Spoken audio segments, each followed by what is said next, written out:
बढ़ते हैं आगे, बात जरा लद्दाख की करते हैं क्योंकि लद्दाख बहुत ज्यादा सुर्खियों में पहले आप देख रहे हैं ये वो तस्वीरें हैं जो वहां पर झड़प हुई थी। चीन की फौज और भारतीय फौज के बीच में झड़प हुई थी। इस दौरान स्पेशल फोर्स के एक जवान वहां पर शहीद हुए थे। उसके बाद उनकी आखिरी रसूमात की जो थी आज दिन मुकर्रर किया गया था और वो एजाज के साथ लोगों की एक बड़ी तादाद उसकी आखिरी रसूमात में आई और उसी आखिरी रसूमात के अंदर राम माधव और इंतजामिया के आला अफसर भी गए हैं। ये तस्वीरें आप बराह रास्त इस वक्त ले से देख रहे हैं जहां पर आखिरी रसूमात अदा की जा रही हैं।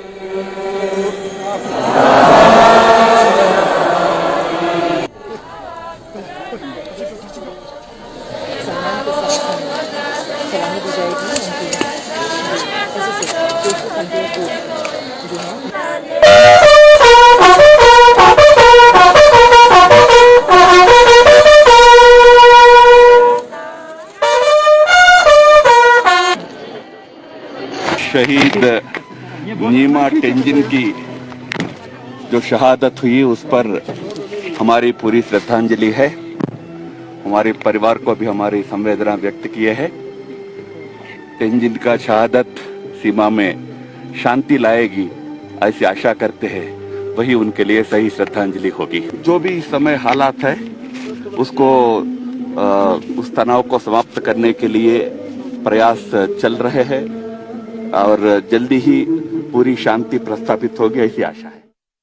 बीजेपी के कौमी जनरल सेक्रेटरी राम माधव इस वक्त जो लद्दाख में थोड़ी देर पहले इस तकरीब में शिरकत कर रहे थे और करीब 6 बजे ये तकरीब शुरू हुई थी और अब इस वक्त भी चल रही है। बराह रास्त तस्वीरें आप ले से देख रहे हैं जहां पर जो विकास रेजिमेंट के नीमा तेंजिन जो कि एक सिपाही थे, सीनियर ऑफिसर थे फौज की, जिनकी लाइन ऑफ एक्चुअल कंट्रोल पर ड्यूटी के दौरान शहादत हुई है और अब थोड़ी देर पहले जो तकरीब 6 बजे करीब शुरू हुई थी इस वक्त भी चल रही है और फौजी एजाज के साथ उन्हें जो है आखिरी विदाई दी गई और इस बीच अब दूसरी तरफ मोटरसाइकिल और बाइक रैलीज निकालकर भी उन्हें खराज तहसीन पेश किया जा रहा है।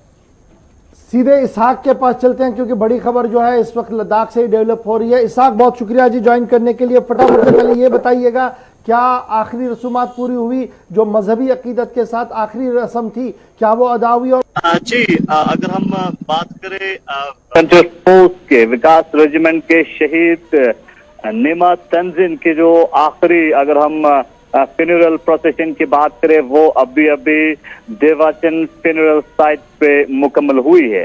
आज सुबह 6 बजे के करीब उनके घर से उनके जनाजे को निकाला गया और उसके बाद से बहुत एक उनके जो जनाजे को देवाचन फ्यूनरल साइट पे लाया और शहीद नीमा तेंजिन की बात करें, वो कंपनी लीडर से स्पेशल फ्रंटियर फोर्स के और 30 तारीख के रात को सीमा पे ड्यूटी देते हुए और जिस तरह से ईस्टर्न लद्दाख में कशीदगी थी उस दौरान मिलिट्री ऑपरेशन में वो हिस्सा ले रहे थे। उस वक्त माइन ब्लास्टिंग की वजह से उन्होंने शहादत दी थी और आज सुबह लद्दाख के लेह जिले में उनके फाइनल जो आखिरी फ्यूनरल प्रोसीजन अदा की गई देवाचन फ्यूनरल साइट में। इस वक्त में मौजूद है, यहाँ पे आप मेरे पीछे देख सकते हैं, यहीं पे अभी उनके फ्यूनरल जो है आखिरी जो है अंतिम संस्कार यहीं पे किया गया है। उस दौरान मिलिट्री के साथ साथ विकास रेजिमेंट के स्पेशल फ्रंटियर फोर्स के ऑफिसर्स के साथ साथ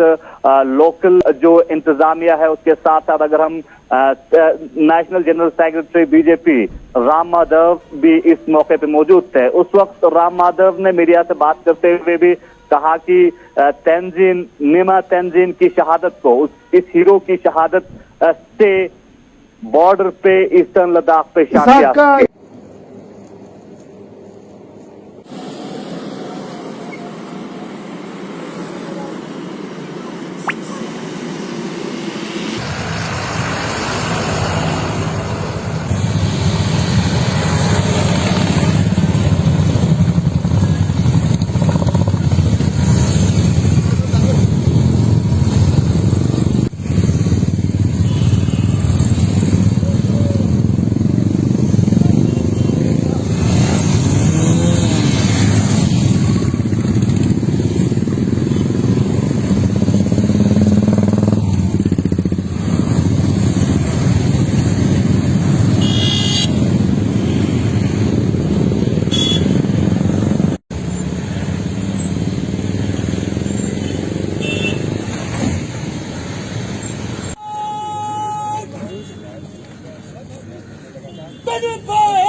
आएंगे हमारे साथ, उसके पिता की बात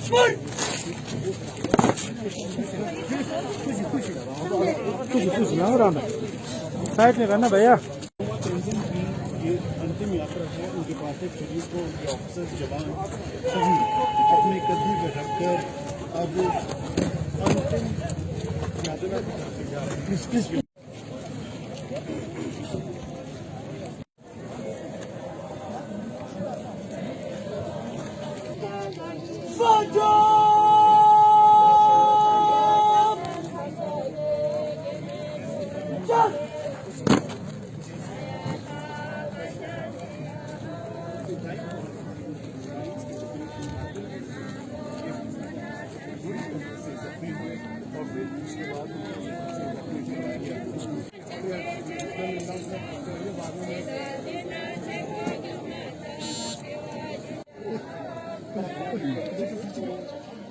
सम्मान के साथ सलामी दी जाएगी उनकी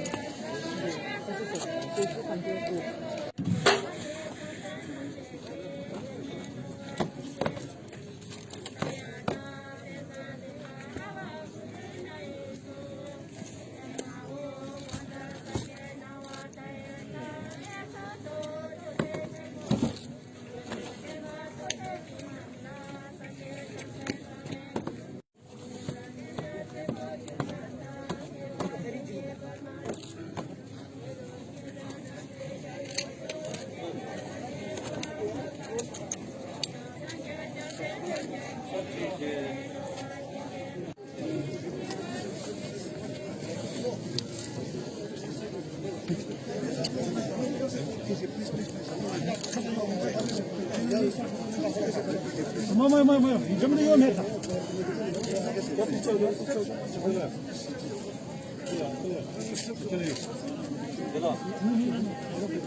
क्या नहीं, फीड नहीं लाइव काटने की तो बोल रहा है।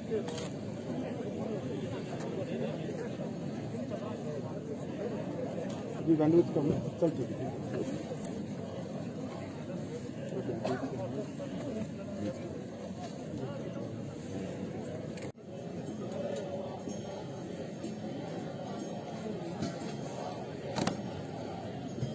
एक मिनट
निर्माता है तब तो हुआ।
ये तो नीमा स्टेंजन की बात हुई। अब जरा सीधे हम बात करते हैं राम माधव की, कि कल से राम माधव वहां पर हैं और राम माधव लगातार अपनी पार्टी एक्टिविटीज को बढ़ा रहे हैं और पॉलिटिकल लीडरशिप के साथ भी मीटिंग कर रहे हैं।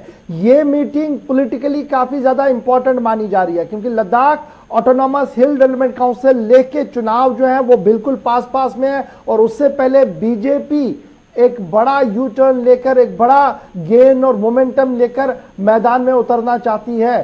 किस तरीके की सिचुएशन है, क्या कुछ उनका प्रोग्राम है और क्या आज वापसी है या रुकेंगे वहां पर?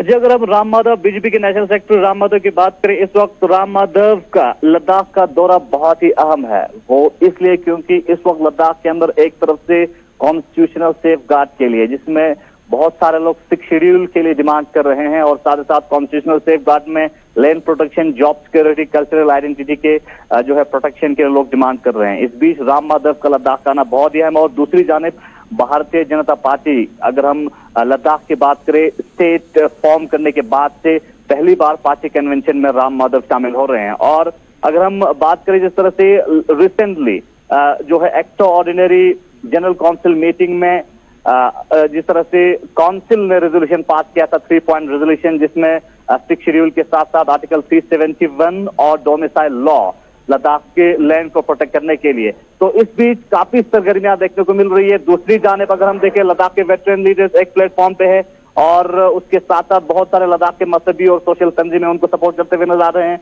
दूसरी जानिब भारतीय जनता पार्टी की तरफ से 3 पॉइंट रेजोल्यूशन पास किया है लद्दाख को लैंड प्रोटेक्शन देने के लिए। और इन सारी चीजों को मद्देनजर रखते हुए राम माधव का इस वक्त लद्दाख का दौरा जो है वो बीजेपी के लिए बहुत ही अहम है, क्योंकि लोग लगातार पिछले कई टाइम से इंतजार कर रहे हैं, कई माह से इंतजार कर रहे हैं कि आखिर कब लद्दाख को सिक्योर किया जाएगा, कॉन्स्टिट्यूशनली लद्दाख को सेफगार्ड किया जाएगा और किस तरह से लद्दाख को सेफगार्ड दिया जाएगा। इस दौरान कितना मुश्किल है, ये आप लद्दाख की बात बता रहे हैं, लेकिन कितना मुश्किल है बीजेपी के लिए कमबैक करना, या कितना आसान है बीजेपी के लिए ओवरकम करना, आगे बढ़ना इस सिचुएशन में, जब एक पॉलिटिकल महाज उनके खिलाफ वहां बन रहा है कि जनाब आप प्रोटेक्शन ऑफ लैंड और ये सारी चीजें कीजिए, जो शायद मुझे अभी होते हुए जल्दी से नजर नहीं आ रहा, क्योंकि अभी मशावरत मीटिंग का सिलसिला दिल्ली के अंदर काफी ज्यादा तेज हो रहा है। जी, बीजेपी के लिए बहुत ही बड़ा चैलेंज है अगर हम लद्दाख की बात करें, क्योंकि जिस तरह से 3 पॉइंट रेजोल्यूशन पास किया है और लद्दाख के अंदर वेटरन लीडर्स जो है उन्होंने सिर्फ 1 पॉइंट रखा है जिसमें 6 शेड्यूल रखा है, और उस 6 शेड्यूल के समर्थन में लद्दाख के लेह जिले में बहुत सारे मजहबी और सोशल और पॉलिटिकल तंजीमें समर्थन करते हुए नजर आ रहे हैं। दूसरी जानिब बीजेपी की जानिब से 3 पॉइंट रेजोल्यूशन है।